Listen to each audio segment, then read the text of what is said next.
Assalamualaikum warahmatullahi wabarakatuh. Alhamdulillah wassalatu wassalamu ala Rasulillah wa ala alihi wa sahbihi wa man tabi'ahu wa nasarahu wa wala.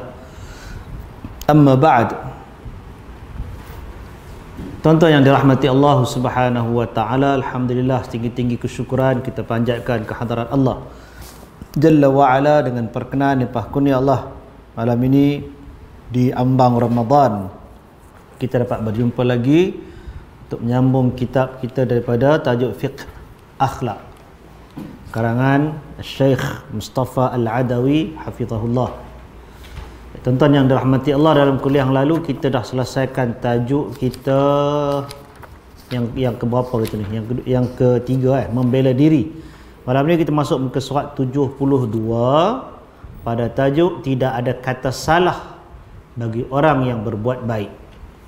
Qala al-musannif hafizahullah,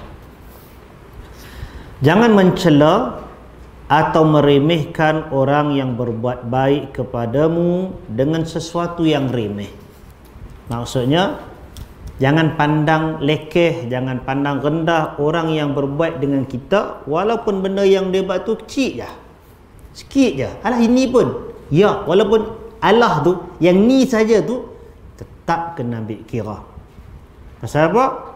Dia tetap orang yang berbuat baik, dan kita ni bersyukurlah kepada Allah Ta'ala atas kebaikan itu. Andai yang dilakukan hanya tersenyum, dia tetap orang baik, kerana apa yang dia lakukan bukan kewajipannya. Senyum ni dia akhlak lah. Nabi SAW sebutkan, la tahqiranna minal ma'rufi syai', jangan sekali-kali kamu pandang remeh apapun bentuk kebaikan, walau an talqa akhaka biwajhin talq, walaupun sekadar engkau memandang wajah saudaramu dengan wajah yang ceria, benda tu dikira ma'ruf, benda baik.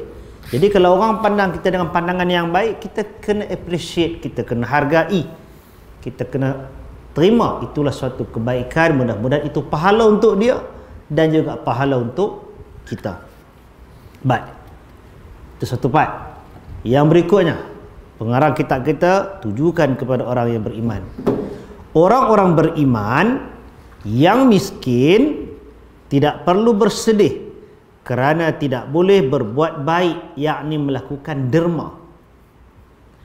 Begitu juga dengan orang-orang yang lemah dan yang sakit tidak perlu bersedih kerana tidak boleh ikut berjihad dan berbuat baik. Allah Subhanahu wa taala firmankan di dalam surah At-Taubah ayat 91, A'udzubillahi minasyaitonirrajim, laisa 'alal du'afa'i wala 'alal marda wala 'alal ladzina la yajiduna ma yunfiquna harajun idza nasahu lillahi wa rasulih ma 'alal muhsinina min sabil wallahu ghafurur rahim. Mafhumnya, tidak ada dosa, yakni kerana tidak pergi berjihad, atas orang-orang yang sakit dan ke atas orang-orang yang tidak memperoleh apa-apa yang mereka dermakan, apabila mereka berlaku ikhlas kepada Allah dan Rasulnya. Tidak ada jalan sedikit pun untuk menyalahkan orang-orang yang berbuat baik, dan Allah Maha Pengampun lagi Maha Penyayang. Baik, tuan-tuan yang dirahmati Allah, ayat surah At-Taubah ini pengarang kita letak kat sini tu ada dia punya fokus, syahid dia nak bagi. Baik, tapi nak cerita sebelum tu, ayat ini kata dalam riwayat yang disebutkan oleh ulama tafsir daripada Ibnu Abi Hatim, dia kata Zaid bin Thabit radhiyallahu anhu mengatakan, aku adalah penulis wahyu yang diturunkan kepada Rasulullah. Zaid bin Thabit merupakan salah seorang, bahkan antara yang utama di kalangan sahabat Nabi yang menjadi penulis wahyu. Bila wahyu turun, akan ada beberapa orang yang pandai menulis. Pasal nak kata bukan semua orang sahabat Nabi pandai menulis. Tuan-tuan nak kena tahu, Di kalangan sahabat Nabi, majoritinya ummi, tak boleh membaca, tak boleh menulis, hanya ada segelintir. Yang kurang daripada majoriti tadi yang boleh menulis dan membaca. Di situ ada Muawiyah, di situ ada Ali, di situ ada Zaid bin Thabit yang paling utamanya situ. Pasal keutamaan Zaid bin Thabit ni, dia muda, dia cerdas dan dia pandai menulis. Pasal itu dalam projek pertama di zaman Sayyidina Abu Bakar As-Siddiq radhiyallahu anhu, iaitu mengumpulkan Al-Quran dalam satu master copy. Benda yang tak ada zaman Nabi, tapi apabila berlaku peperangan demi peperangan, termasuk yang paling besar ialah peperangan Al-Yamamah, yang mana tentera Islam terkorban lebih kurang 70 orang qurra. Qurra ni zaman tu digunakan untuk orang-orang yang hafal Al-Quran. Bila mereka ni terkorban syahid, Umar kata, kalau biar macam ni, sekali perang mati banyak ni, lama-lama tak ada siapa yang hafal Quran. Bila tak ada siapa hafal Quran, dia nak mengelakkan daripada kejadian tu berlaku, dia kata, baik benda tu kita tulis. Bila tulis, benda tu bercetak, akan ada orang lain silih berganti. Yang dia mati, matilah. Yang datang dia akan hafal pasal benda tu bertulis. Jadi Umar cadangkan kepada Abu Bakar. Mula-mula Abu Bakar dia reluctant, dia tak mau. Lepas tu bila Umar berjaya, pendek cerita, Umar berjaya meyakinkan Abu Bakar nak pilih siapa ketua projek ini, kita pergi cari Zaid.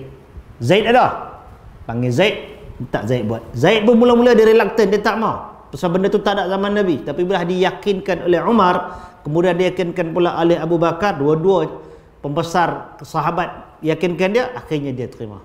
Itu Zaid. Jadi ayat Quran ni cerita dalam seperti mana yang disebut oleh Ibnu Abi Hatim, Zaid bin Thabit kata, aku adalah penulis wahyu yang diturunkan kepada Rasulullah. Ketika aku menulis surah Bara'ah, surah Bara'ah tu ialah nama lain. Bara'ah ialah nama lain bagi surah At-Taubah. Dia kata, ketika aku menulis surah Bara'ah, kemudian pena aku letakkan di atas telinga aku. Ni, jadi tulis-tulis, lepas tu letak tang ni. Bukan pen besar ni lah kan, pen mereka tu panjang ke apa, kita zaman tu lah punya cara. Letak tak telinga, dia kata. Maka turunlah wahyu yang memerintahkan kami berperang. Masa tengah tulis tu, wahyu turun memerintahkan untuk berperang. Ketika Rasulullah sallallahu alaihi wasallam memperhatikan wahyu yang diturunkan kepadanya, mana Nabi ketika fahamkan wahyu tu, tiba-tiba datang seorang buta seraya berkata, "Ya Rasulullah, bagaimana caranya agar saya ikut berperang sedangkan saya orang buta?" Masa dia tengah tulis tu, surah Bara'ah ni dia turunkan, berperingkat akan turun-turun. Zaid bin Thabit dia tulis, Nabi duk sampaikan, tiba-tiba datang orang buta jumpa Nabi, "Ya Rasulullah, macam mana nak pergi perang? Aku buta." Hati tu nak pergi, tapi kerana kekangan, kelainan upaya dia jadi macam susah. Bila dia tanya tentu kepada Nabi sallallahu alaihi wasallam, Allah turunkan ayat tadi ni, "Laisa 'alad du'afa", tidak ada dosa ke atas orang yang lemah, wala 'alal marda, ke atas orang yang sakit, wala 'alal ladzina la yajiduna ma yunfiqun, juga kepada orang yang tak ada apa yang nak dinafkahkan, haraj, tak ada dosa untuk mereka ni. Idza nasahu lillahi wa rasulih, kalaulah mereka itu ikhlas kepada Allah dan Rasulnya. Jadi dalam ayat ini Allah Subhanahu wa taala terus terangkan kepada umat Nabi sallallahu alaihi wasallam benda yang first kali yang establish dalam pengetahuan yang mustaqar ialah perintah. Bila dah sampai kepada satu suasana macam zaman Nabi itu, bila turun perintah jihad, wajib. Itu asal. Tetapi kewajipan itu kemudiannya Allah Ta'ala angkat daripada beberapa golongan. Baik, jadi ayat ini menjelaskan golongan mana yang Allah Ta'ala angkat taklif tu, angkat tanggungjawab jihad itu. Baik, yang mana mereka ni tidaklah diwajibkan untuk berperang di atas beberapa kekangan yang menimpa diri masing-masing. Yang pertama Nabi kata ialah ad-du'afa, orang yang Allah Ta'ala kata orang yang lemah. Maksudnya orang yang lemah fizikal. Bayangkan kalau kita nak paksa pergi perang, orang yang kena duduk atas wheelchair, orang yang bedridden, orang yang terpaksa dipapah untuk berjalan, nak perang macam mana kan? Jadi golongan yang macam ni Allah Ta'ala angkat tanggungjawab tu, dia tak boleh berperang. Dalam banyak-banyak keadaan, sama ada dia dah tua ataupun kanak-kanak barangkali juga tak mampu. Juga orang yang mungkin orang cacat, orang yang buta juga termasuk dalam itu. Itu termasuk sebagai orang yang lemah. Wanita juga tidak diwajibkan untuk berjihad, melainkan dalam keadaan tertentu yang terdesak, itu cerita dah lain. Tapi asasnya perempuan tidak diwajibkan turun ke medan perang sebagai tentera. Di kalangan sahabat Nabi yang turun seperti Ummahatul Mukminin dalam beberapa kes jihad, turun sebagai dipanggil apa? Mumarridah, sebagai jururawat. Yang tu ada. Tapi bukan turun perang sekali. Kalau nak gambarkan macam cerita Cina apa, Wulan ke apa? Dia tak ada perang macam tu, tak. Baik. Jadi golongan pertama, orang yang lemah dalam semua kategori yang tidak memungkinkan dia secara akal untuk dia turun berperang. Orang tua, orang cacat, orang memang tak larat, uzur, wanita, kanak-kanak, ataupun orang walaupun dia muda, lemah fizikal, kurang penglihatan dan sebagainya. Itu satu bab. Yang kedua, Nabi kata, Allah Ta'ala kata, wala 'alal marda. Orang yang sakit juga tidak boleh pergi perang. Dia tengah sakit. Tu kata sakit banyak. Kalau kaki gout bengkak merning kaki tu kan, nak heret kaki pun tak boleh nak pergi perang. Nak perang macam mana? Jadi terangkat untuk orang yang sakit ini daripada menyertai peperangan sehinggalah dia sembuh. Kalau dia sembuh dan dia boleh pergi perang, wajib ke atasnya untuk pergi perang. Yang tu. Sakit dia macam-macam lah kan. Ada sakit yang berterusan. Yang ni memang terus out lah. Kita kata tak boleh pergi lah. Ada sakit yang bila dia sembuh dia kena pergi. Macam kes puasa yang kita katakan, orang yang memang sakit yang tidak ada harapan sembuh, maka tidak wajib ke atas dirinya untuk berpuasa. Dia boleh gantikan, bukan boleh, memang dia kena gantikan dengan fidyah. Ganti dengan fidyah, pasal dia memang tak boleh puasa. Dia panggil sakit yang tidak ada harapan sembuh. Tapi orang yang kalau kebetulan tahun tu, na'udzubillah, sakit, dan lepas dia habis Ramadan, masuk Syawal, dia tak sihat lagi, dekat-dekat Rajab, Syakban, sekali lagi tu dia sihat, dia sembuh. Dia tak qada lagi hak tu. Dia kena qada lah, pasal dia dah sihat, dah sembuh. Qada. Puasa yang ditinggalkan. Baik, itu dua golongan.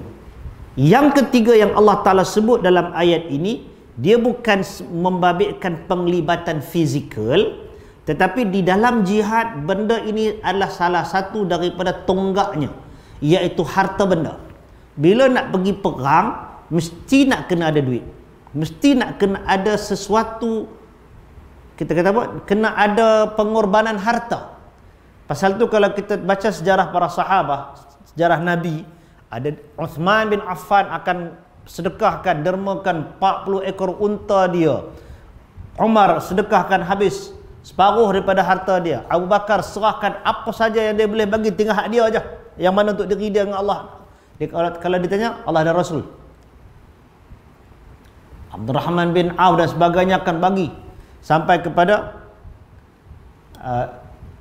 ada di kalangan sahabat Nabi yang bagi, dia tak ada apa nak bagi.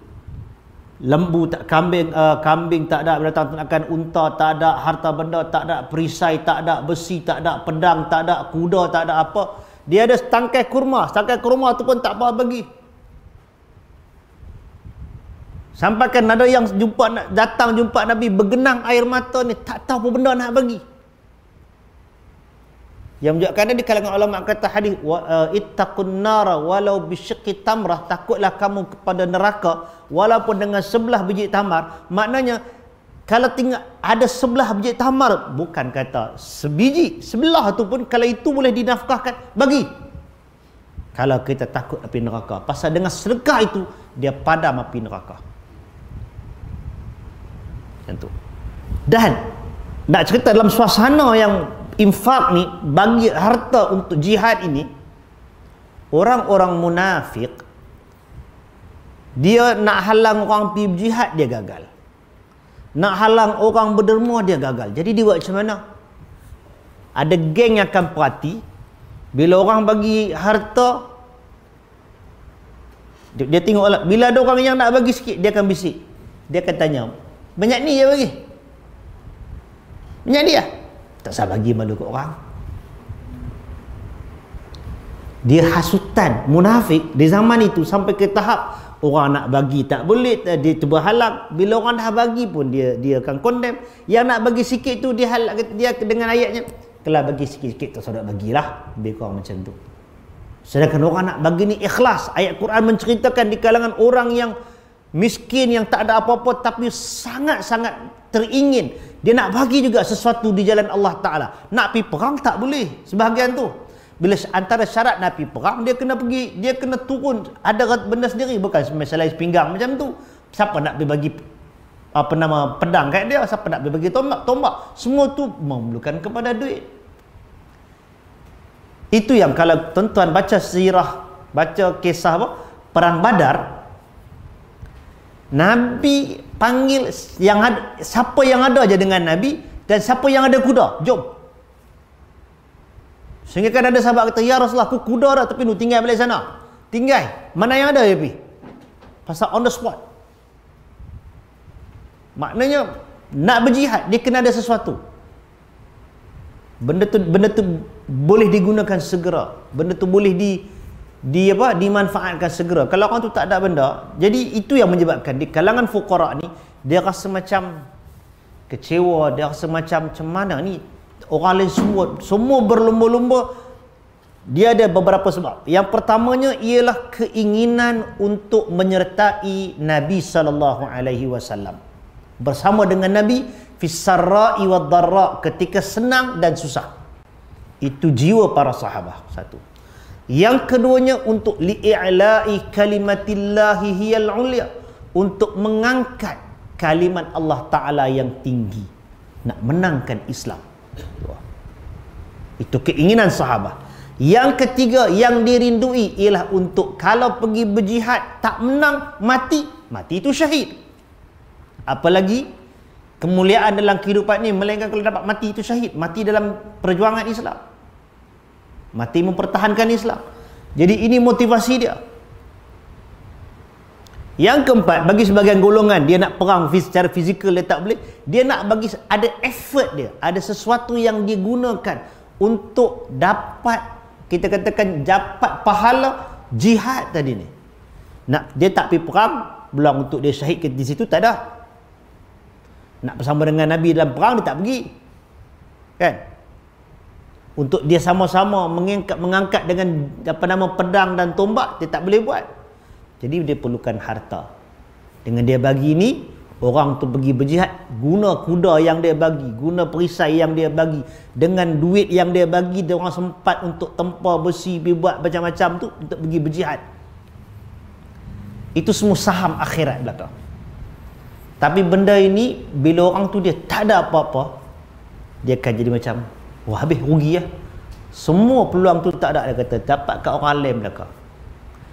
Lalu Allah Subhanahu wa taala turunkan ayat ini bagi tahu benda tu bukan satu keaiban, bukan suatu dosa.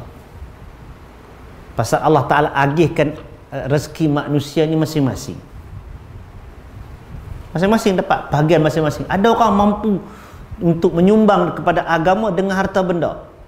Ada orang dia mampu untuk menyumbang kepada agama dengan akal fikiran dia. Ada orang dengan kepakaran, main depan, duk congok depan komputer apa semua kan, pagi petang siang malam duk potong. Itu kemampuan yang ada. Yang lain tak boleh nak buat, yang dia ada. Jadi benda ni ialah kepelbagaian di dalam menyumbang kepada agama, masing-masing buat. Allah kata benda tu bukan suatu dosa. Syarat dia Allah bagi, idza nasahu lillahi wa rasulih.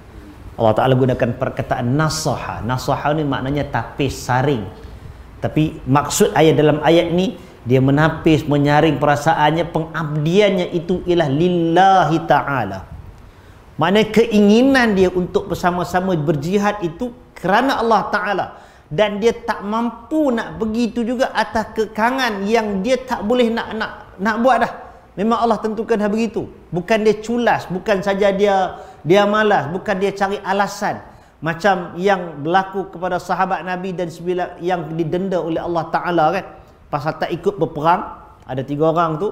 Dan juga orang-orang munafik yang cari alasan tak mau pergi berjihad tu. Yang tu ada alasan duniawi yang tak diterima oleh agama, tak diterima oleh Allah Ta'ala.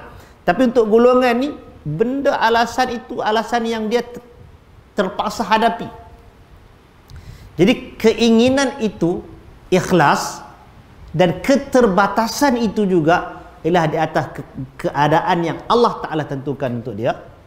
Maka Allah Ta'ala masukkan golongan ini, Allah kata tak ada haraj, tidak ada dosa untuk mereka ni. Baik, jadi syarat untuk tiada dosa tadi ni ialah dengan alasan tadilah, ikhlas kerana Allah Ta'ala. Makna kata, kalau seseorang itu culas, kalau seorang tu dia mengelak daripada jihad bukan sebab yang syar'i, maka dia berdosa.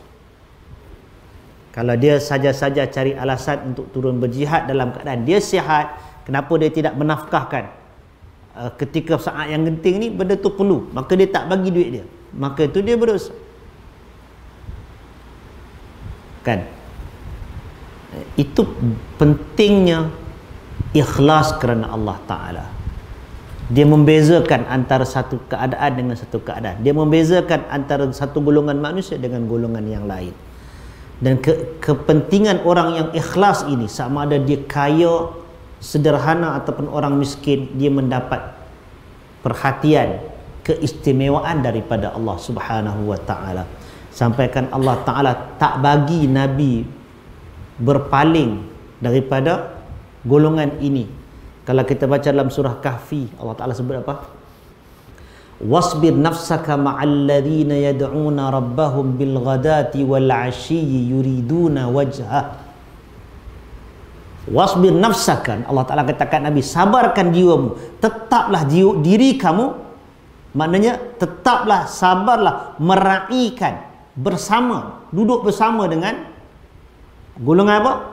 Alladzina yad'una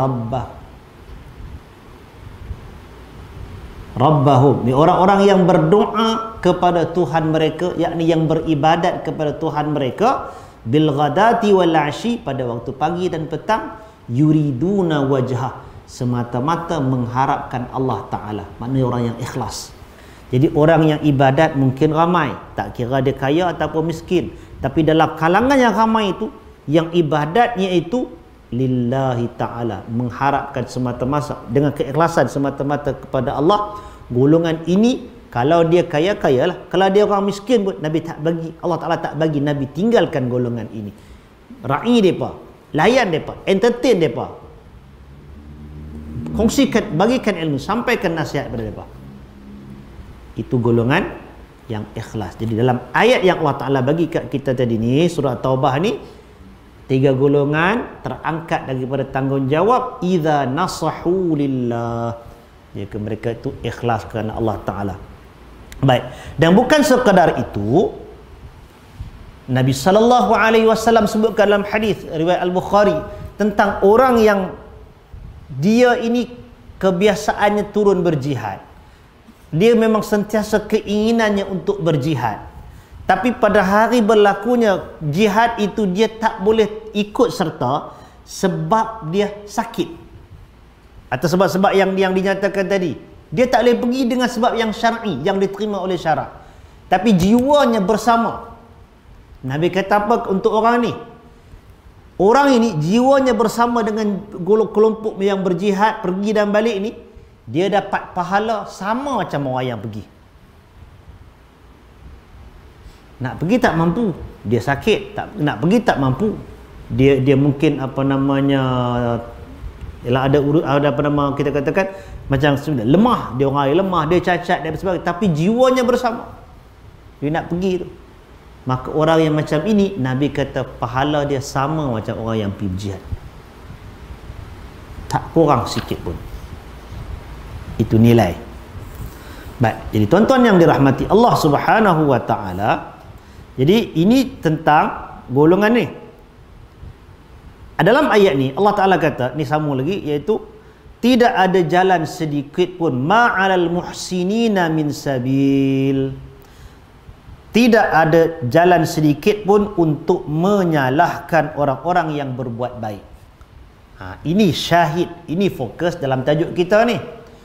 Orang tu macam mana pun keadaan dia, macam mana pun situasi dia tu, bila dia melakukan kebaikan, maka jangan disalahkan kebaikan yang dia buat. Kalau dia tak mampu untuk buat lebih daripada itu, takat mana yang dia ada, itulah kemampuan dia, itulah ihsan dia. Dan ihsan ini maksudnya ialah melakukan yang paling baik yang dia paling mampu. Ikhlas kerana Allah Ta'ala. Wallahu ghafurur rahim. Allah Maha Pengasih, Allah Maha Pengampun, lagi Maha Penyayang. Jadi ayat ini tuan-tuan, Allah Ta'ala tutup dengan Allah Maha Pengampun, maknanya tak ada dosa kat mereka. Maha Penyayang, diberikan kepada mereka ni pahala. Syahid daripada ayat ni untuk tajuk kita ialah jangan jadi macam kita kata kecewa, tak mampu nak buat sesuatu yang memang di luar kemampuan kita. Tetapi kita buat setakat mana yang kita mampu. Dan kita pandang di pihak orang lain, banyak tu je yang dia boleh buat. Kita iktiraf, kita terima. Jadi kerana itu, jika anda menemui seseorang yang meminta bantuan, baik dia memberi bantuan atau sekadar mengucap, jika anda menemui seseorang untuk meminta bantuan, baik dia memberi bantuan atau sekadar mengucapkan kata-kata yang baik, maka jangan mencelanya. Kalau kita pergi jumpa orang minta derma, minta apa semua, dia tak boleh nak bagi, tapi dia ucap perkataan yang baik. Itu beza dia. Bila orang minta derma, minta sedekah, kalau kita tak bagi, tak mampu nak bagi, ataupun kita tak mahu nak bagi, kita tolak dengan kata-kata yang baik. Kita tak bagi kadang-kadang pasal kita pun tak mampu. Bukan semua orang ada tawakal yang tinggi. Duit ada RM20, RM20 tu daripada Ipoh nak balik ke KL, orang minta sedekah, bagi RM20 tu. Hak tu dia nak pergi mana pula? Ada orang dia sanggup, dia bagi tawakal, aku tak kira dah. Tapi bukan semua orang macam tu. Jadi bila kita pun aku duit banyak ni, orang pun minta. Jangan pergi marah dia, aku pun ada RM20 nak minta kat aku lagi. Jangan pergi cakap kawan tu. Tolak dengan baik, minta maaf, ataupun sesuatu yang kita kira jangan sampai mengguris hati orang tu. Ialah dia terguris, kalau dia memang jenis kaki sentak, tak upayalah. Tapi jangan keluarkan sesuatu yang buruk. Melainkan kalau hak minta tu memang kita tahu dia memang kaki ranjau punya, memang scammer. Kalau scammer ni tuan-tuan, yang tu gaya bebas lah, tuan-tuan nak bagi macam mana. Dah tahu dah memang kaki scammer. Encik ada tambah dekat-dekat nak isi borang income tax ni kan. Oh, dia mula cerita, tuan-tuan income tax tak bayar lagi sejak berapa tahun, ada tuntutan, masuk mahkamah tinggi lah, cek dengan bank negara. Malam tadi dia kawan kata 5 sambungan tu nak cerita pasal income tax ni, sampai ke polis Bukit Aman. Bila dia dah detect, oh yang ni memang orang Penang kata kaki ranjau, bohong, memang dia maki berjabu lah. Nasib dia kena dengan kawan tu. Kalau tidak, apa ramai orang kena tipu. Ada orang yang kadang-kadang pun, orang yang terpelajar, yang ada bisnes pun kena tipu ratus ribu juga dengan skema ni. Jadi kita kena tahu lah, kalau yang tu memang skema, dan kalau skema pun tuan nak maki pun tak guna. Kalau yang masuk hantar dengan WhatsApp, hantar dengan apa nama, Telegram kan, dia menyamar je guna. Tengok-tengok Syahir meminta-minta, dah tahu bukan dia kan. Maki tak guna. Cuba tuan-tuan baca, bagi doa kat dia. Ya Allah, Tuanku, musnahkanlah orang yang menipu tanah masyarakat ni, yang cuba berbohong, minta duit cara haram semua. Doa bagi hak tu. Kut-kut dengan doa tu, dia insaf. Kan? Nabi SAW sebutkan ada 3 golongan yang bila dia minta, bila berlaku kat dia, dia berhak untuk minta orang, minta tolong. Apa 3 golongan tu? Yang pertama tak ingat apa. Yang kedua, yang salah satu Nabi sebut, orang yang ditimpa musibah, kerosakan harta. Orang yang macam ni dia berhak, dia boleh minta tolong. Kemudian orang yang fakir, orang yang miskin, yang di-endorse oleh 3 orang daripada qiwami qaumihi, daripada orang cerdik pandai di kalangan kaum dia. Mana di kalangan jiran-jiran tu mengesahkan ni memang orang miskin, orang ni berhak minta. Satu lagi siapa tak tahu, lupa pula dah. Orang yang tak ingat, tapi ada 3 dia sebut. Lain daripada yang tu, Nabi kata orang yang dia bukan daripada yang Nabi sebut tu, Nabi kata orang itu benda yang dia minta suhtun, dan apa yang dia makan daripada hasil itu juga suhtun. Suhtun ni makna benda dosa. Dia orang senang, dia orang ada hasil, pergi minta derma, pergi minta sedekah untuk diri dia. Kalau tuan-tuan pergi minta derma untuk bangunan, wakaf, apa benda itu tajuk lain. Ini untuk diri peribadi ni. Pergi scam orang, pergi minta ke orang benda yang bukan hak dia. Nabi kata suhtun, haram, dosa. Tu benda tu tuan-tuan, hadis tu ialah kalau kita baca hadis panjang-panjang, kadang geng scammer ni, tapi kita bukan nak tahu kan jahat tu memanglah jahat, tapi mana nak tahu kadang-kadang dengan kita balas dengan peringatan-peringatan macam tu, kod tersentuh jiwa dia, bertobat dia dengan sebab mesej kita. Banyak kat pahala saham tu kan. Jadi benda-benda yang macam ni kita tak boleh pandang remeh jugalah. Baik. Jadi kalau yang dalam tajuk kita ni tadi, kalau orang minta kat kita, kita tak mampu nak bagi atau tak mau bagi, tolak dengan baik.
RM2 mahal juga masa tu RM2-3 pun.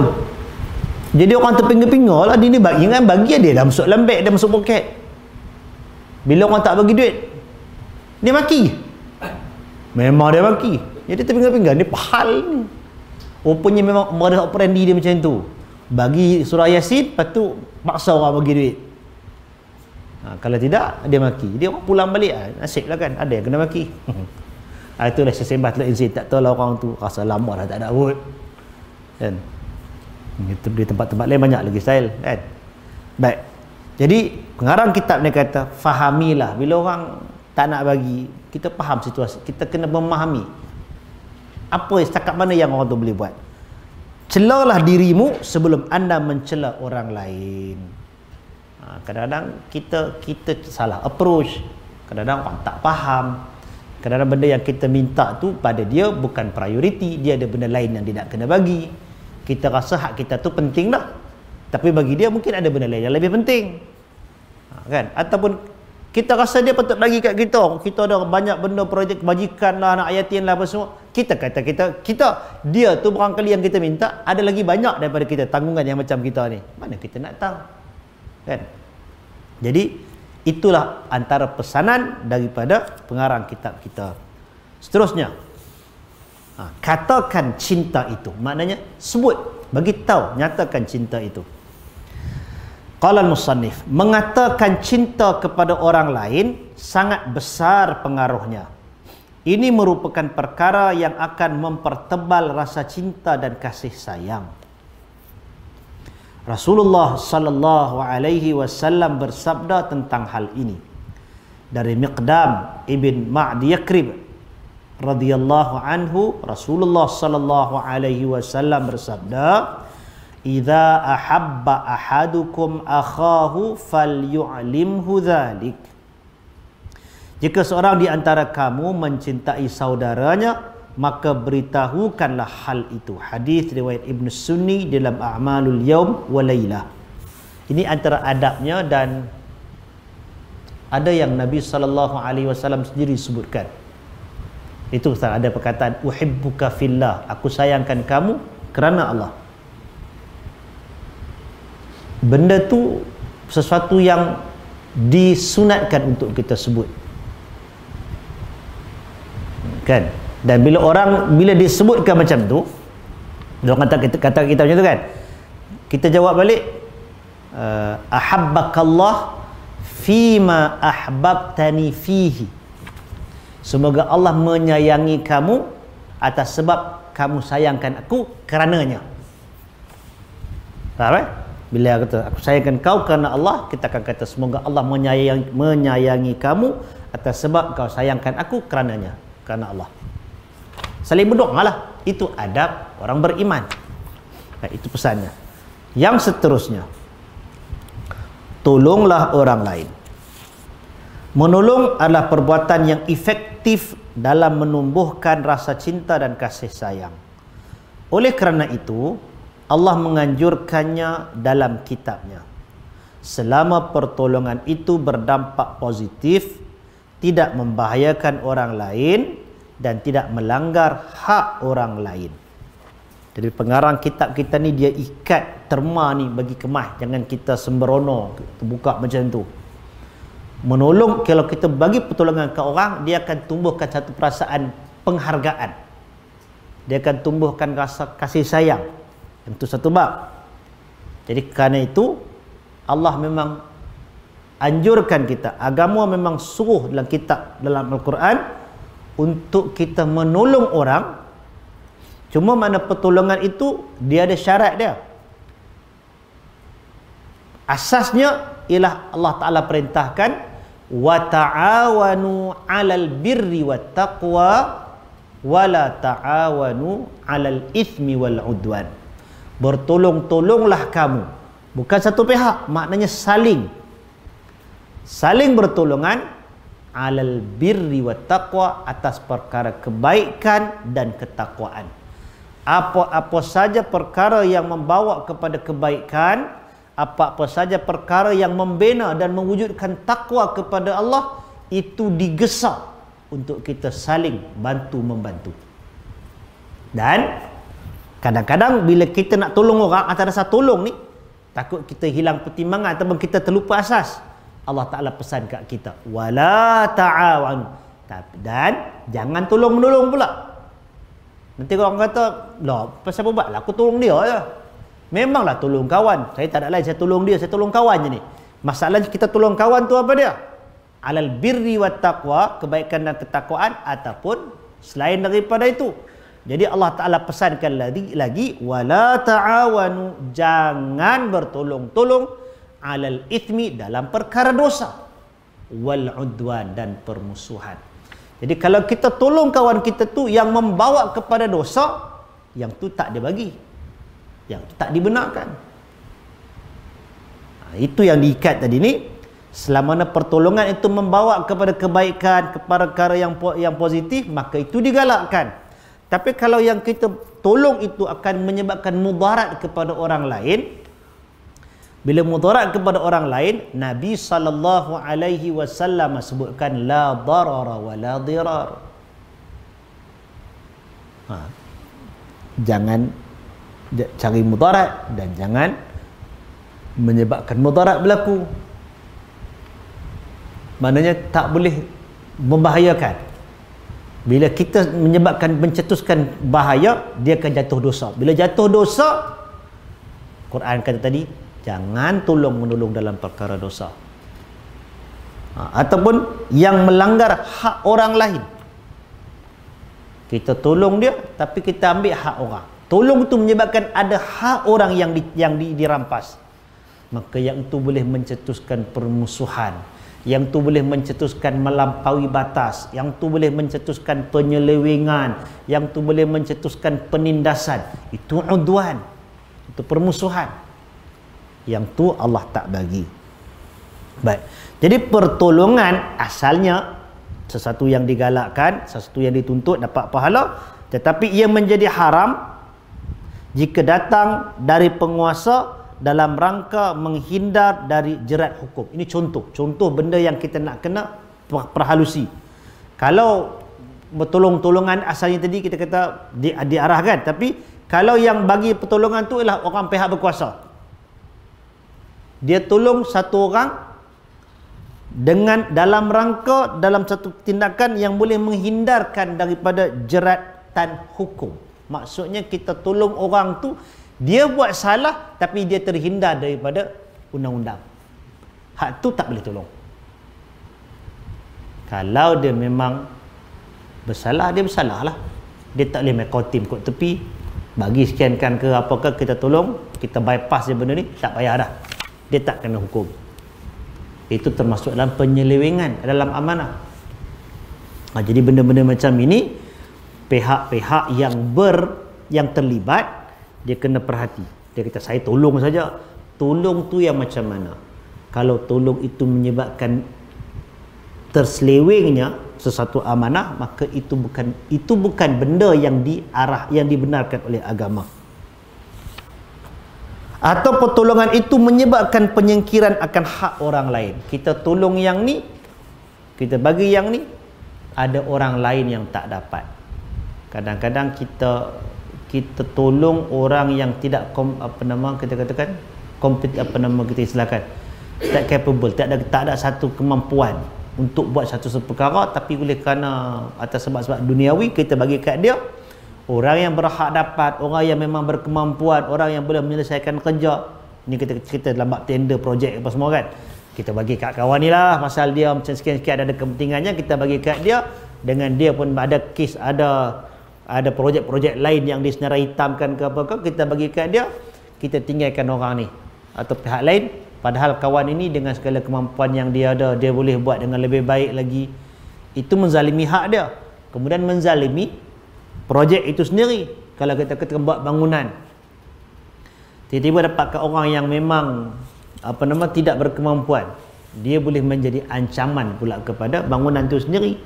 Barangkali kualitinya tak terjaga, barangkali tidak seperti yang dikehendaki, barangkali macam-macam barangkali itu.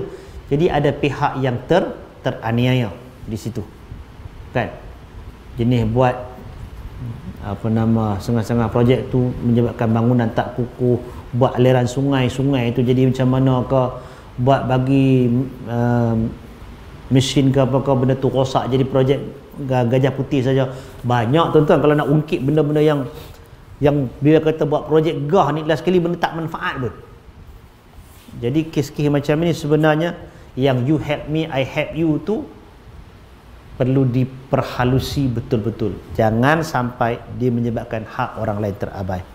Allah Subhanahu wa taala berfirman dalam surah An-Nisa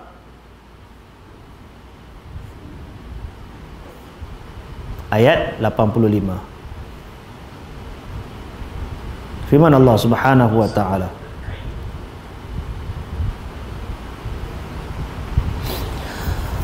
"May yashfa' syafa'atan hasanatan yakul lahu nasibun minha wa may yashfa' syafa'atan sayyi'atan yakul lahu kiflun minha wa kana Allahu ala kulli syai'in muqita." Barang siapa yang memberi pertolongan yang baik, nescaya dia akan memperoleh bahagian pahala dari pertolongan baik itu. Barang siapa memberi pertolongan yang buruk, nescaya dia akan memikul bahagian dosa darinya. Allah Maha berkuasa atas segala sesuatu. Baik tuan-tuan yang dirahmati Allah Subhanahu wa taala.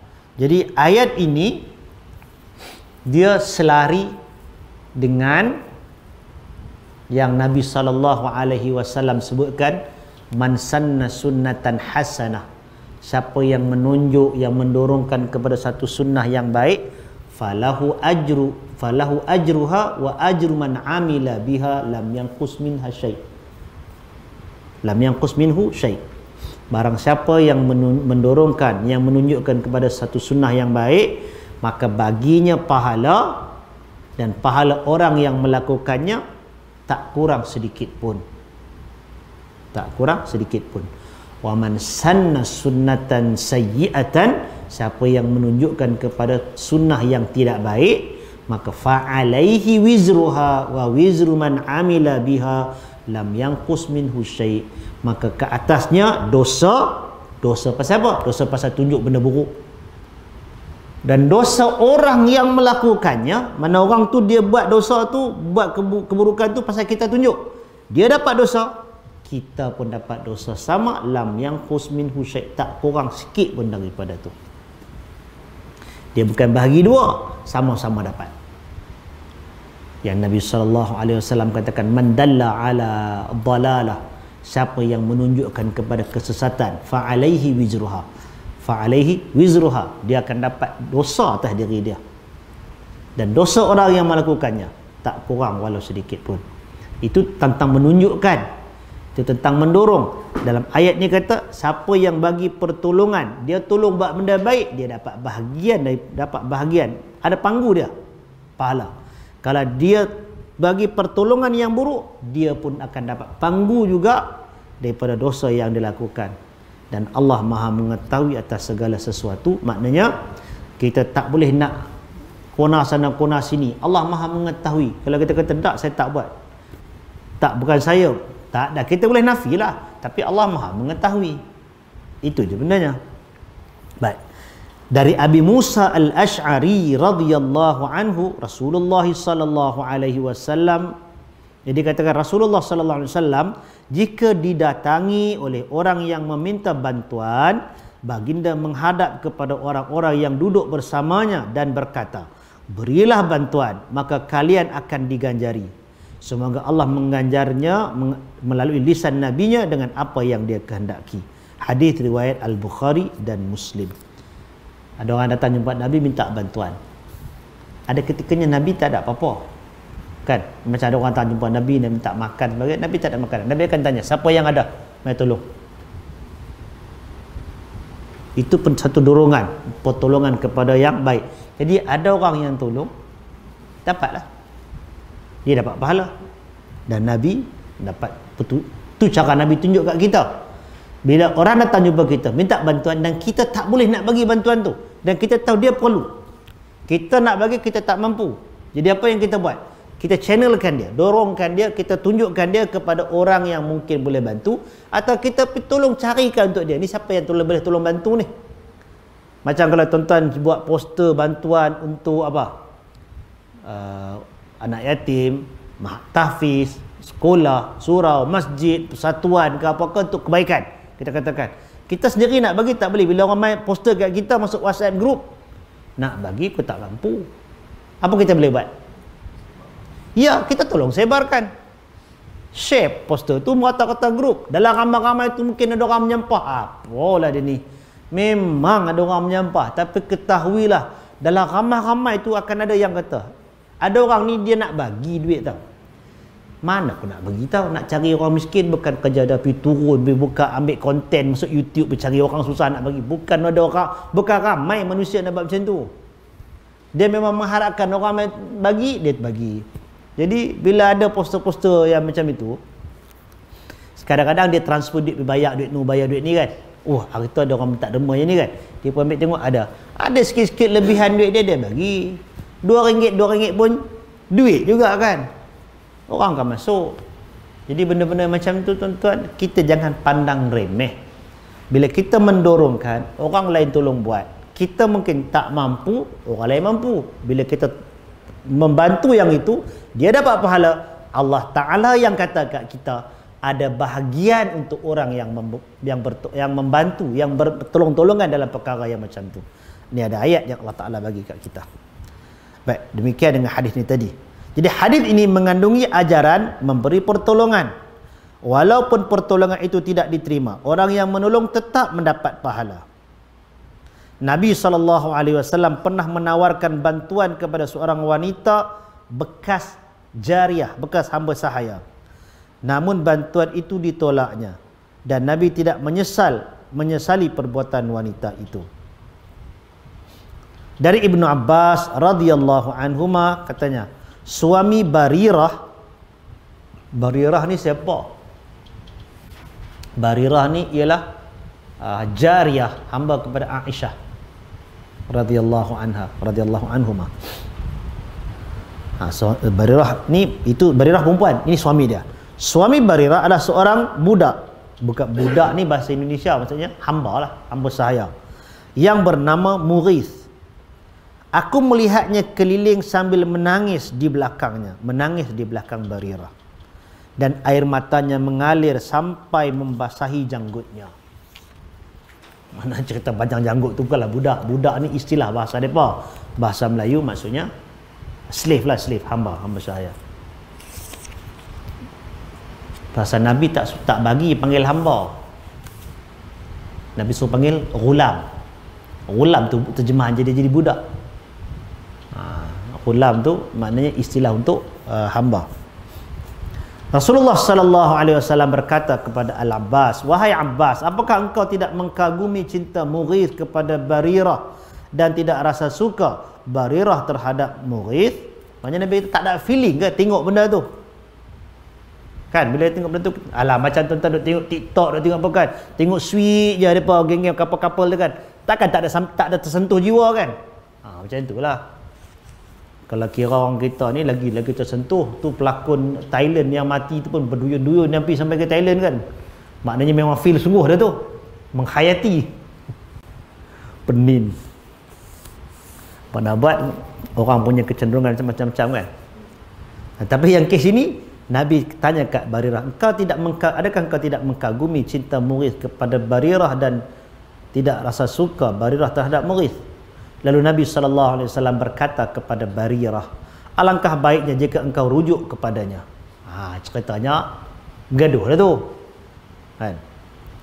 Alangkah baik jika engkau rujuk kepadanya. Nabi kata kat Barirah berkata, ya Rasulullah, apakah ini perintah? Tengok sahabat, dia nak kena clarify. Kalau perintah dia tak payahlah. Tapi sebelum tu dia tanya dulu, ini perintah ke apakah? Rasulullah sallallahu alaihi wasallam menjawab, aku hanya menolong. Maknanya ini bukan perintah wajib tapi cadangan. Nak perelokkan hubungan suami isteri ni. Maknanya ada benda yang depa ni bergaduh, last sekali terpisah. apa nama bergaduh ni. Jadi Mughith ni duk pujuk Barirah tu. Tu yang seorang depan seorang belakang tu. Pujuk sungguh-sungguh ni saya sampai teriak tu. Menit bukan kata sikit air mata sampai membasahi janggut. Itu kira memang menangis sungguh dah tu. Punyalah kat Barirah ni kan. Jadi bila Nabi kata macam tu, Nabi kata kat Barirah, rujuklah kot. Maksudnya kan, hampir rujuklah kot. Dia bukan maknanya bukan satu perintah wajib. Jadi Barirah dia nakkan kenal pasti. Itu sahabat yang ada fiqh dalam diri dia, dia faham, dia akan cuba clarify dengan Nabi.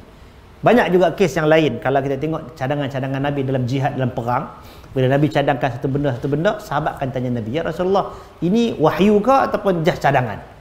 Kalau Nabi kata yang ni cadangan, macam kes apa dulu? Perang Khandaq. Salman Al-Farisi bila Nabi bagi cadangan, dia tanya Nabi dulu, yang ni wahyu ke ataupun pandangan Nabi? Bila Nabi kata ni just pandangan Nabi, dia kata kalau macam tu saya nak bagi pandangan saya pula. Itu beza dia. Kalau benda tu ialah wahyu atau benda itu zaman Nabi dengan sahabat. Kalau benda tu wahyu, siapa pun tak petikai. Sam'an wa ta'ah. Dengar dan taat. Cuma bezanya zaman sahabat, mereka boleh tanya Nabi balik. Tanyalah kat Nabi, yang ni macam mana status dia. Bila main zaman kita bukan boleh nak clarify Nabi, benda ni pandangan saja kot. Kita tu sendiri tak ada direct contact dengan Nabi. Menyebabkan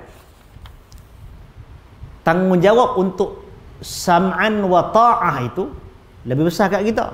Pasal kita tak dapat nak tanya Nabi balik. Jadi apa yang Nabi tunjuk, first kali itu yang paling baik. Yang pertama.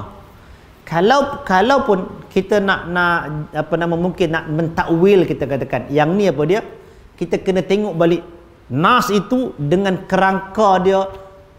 Bukan kita lah benda tu nak buat, kita orang awam. Yang tu siapa buat? Ulama lah yang akan buat. Di situlah ulama akan menghuraikan, ulama akan bincang dari sudut sabab wurud, ulama akan bincangkan dari sudut dimensi masa, dimensi tempat. Itu kajian-kajian yang muncul untuk memahami teks hadis, yang menyebabkan bila teks itu dipahami, dia mesti bukan sekadar dengan akal, dia mesti ada sokongan, ada nas Al-Quran, ada hadis-hadis lain, ada perkataan sahabat yang akan menghuraikan satu-satu maksud tu.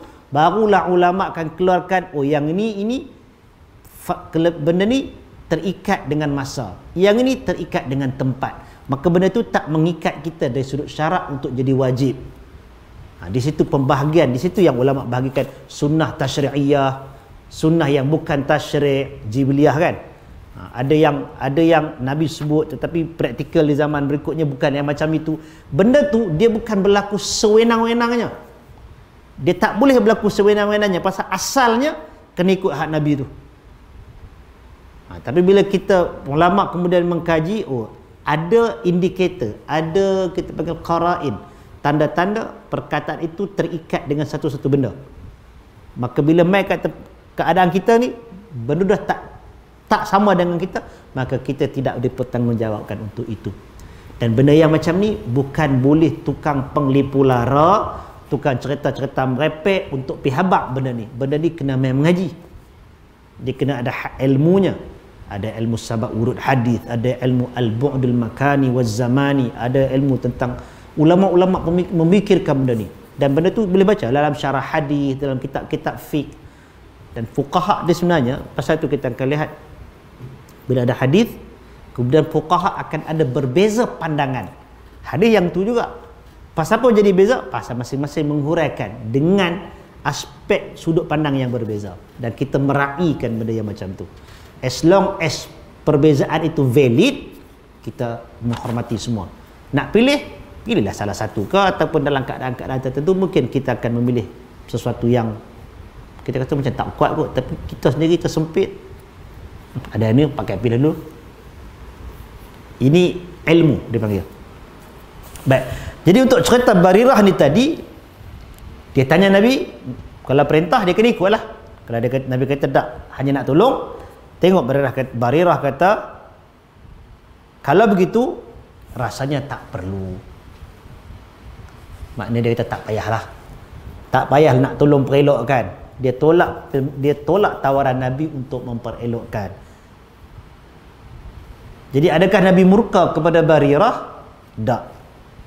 Nabi tak murka kepada Barirah. Baik, adapun hukuman, itu cerita tadi ni ialah kita nak katakan ialah tentang kita bagi pertolongan. Tapi kalau ada orang tolak pertolongan kita, kita tak perlu nak rasa apa-apa. Tak perlu nak rasa apa-apa. Jangan tak biar kita nak kata apa orang nak tolong pun tak mau semua. Dah dia tak mau terima. Tu hak dia lah. Macam tu.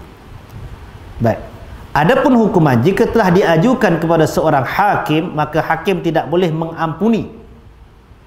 Kerana Rasulullah sallallahu alaihi wasallam bersabda kepada Usamah yang mengampuni seorang pencuri, "Atashfa'u fi haddin min hududillah ya Usamah?" Apakah engkau mengampuni seseorang yang telah melanggar ketentuan Allah, wahai Usamah?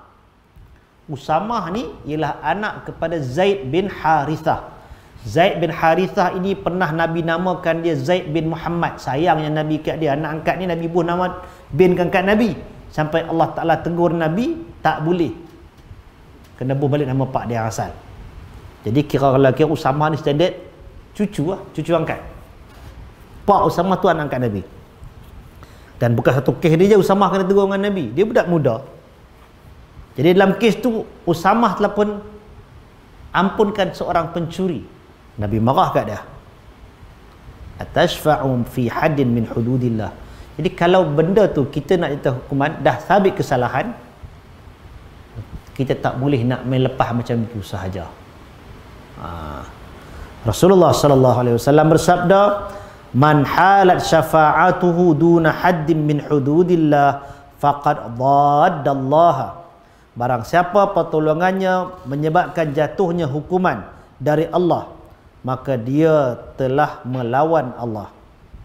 Barang siapa yang pertolongannya menyebabkan terangkat, gugur, lepas orang tu salah tu terlepas daripada hudud Allah Ta'ala, orang yang tolong tu telah melawan Allah. Ini ancaman kepada hakim, ancaman kepada pihak berkuasa, ancaman kepada orang yang katalah dia sabit, dia dapat tangkap pencuri tu, memang mencuri, memang betul bersalah, tu curi, lain daripada curi. Samalah benda-benda yang ada hukuman Allah Ta'ala kan. Boleh pula dia tak bawa naik kata apa semua, memang lepas macam tu saja. Nabi kata orang ini telah melawan Allah. Jadi jangan sewenang-wenangnya kita, tuan-tuan. Menurut Al-Qadhi Iyad, seperti yang disebut oleh Ibn Hajar dalam Fathul Bari, orang yang terus melakukan kejahatan tidak boleh diberikan keampunan agar dia sedar. Adapun di luar pengadilan, ini kita dalam pengadilan kan. Kalau di luar pengadilan, orang yang diminta pertolongan hendaknya memberikan pertolongan dan jangan ragu. Mana kalau bukan tajuk jenayah yang macam tadi tu, orang datang minta tolong, maka hendaknya memberikan pertolongan dan jangan ragu. Walau pertolongannya ditolak, dia tetap mendapat pahala insya-Allah. Kita nampak orang susah apa semua kan, kita pun datang nak tolong. Tak payah, aku minta tak mau. Kita nak tolong, effort yang kita nak bagi tu, tawaran itu sudah dapat pahala dah di sisi Allah Ta'ala. Seterusnya, menolong orang untuk mendapatkan pekerjaan tertentu adalah perbuatan yang baik dan akan mendapatkan pahala. Dengan catatan pekerjaan itu bukanlah pekerjaan yang haram, tidak melanggar hak orang lain, sesuai dengan kemampuannya, dan pertolongan itu tidak merugikan orang lain. Jadi hujung ni dia bagi pengarang kitab kita ni bagi cadangan. Ada orang yang tertentu dia jobless, tak ada kerja, kita pun tolong bagi cari kerja untuk dia. Tolong tu dapat pahala dah.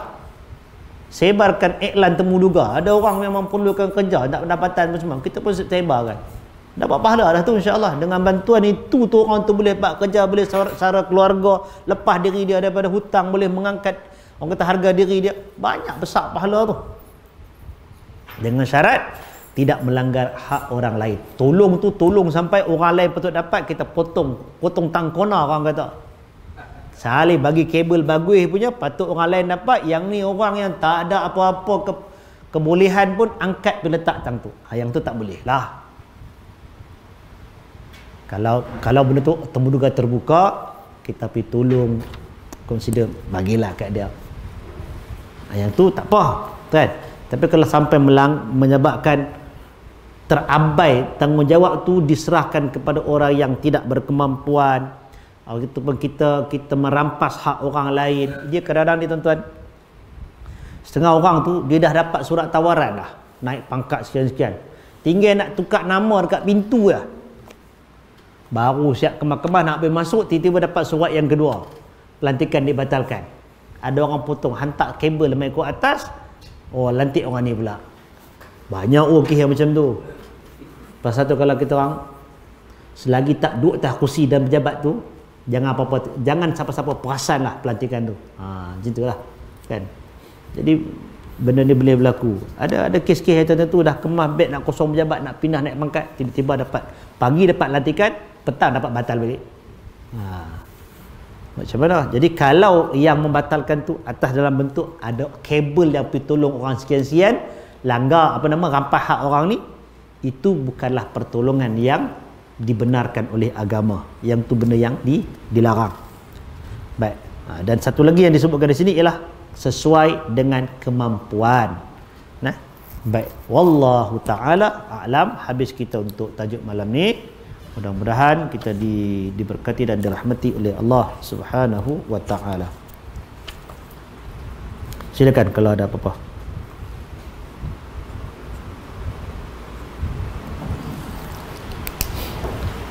Kalau tak ada apa-apa, insya-Allah kita akan jumpa lagi pas raya no.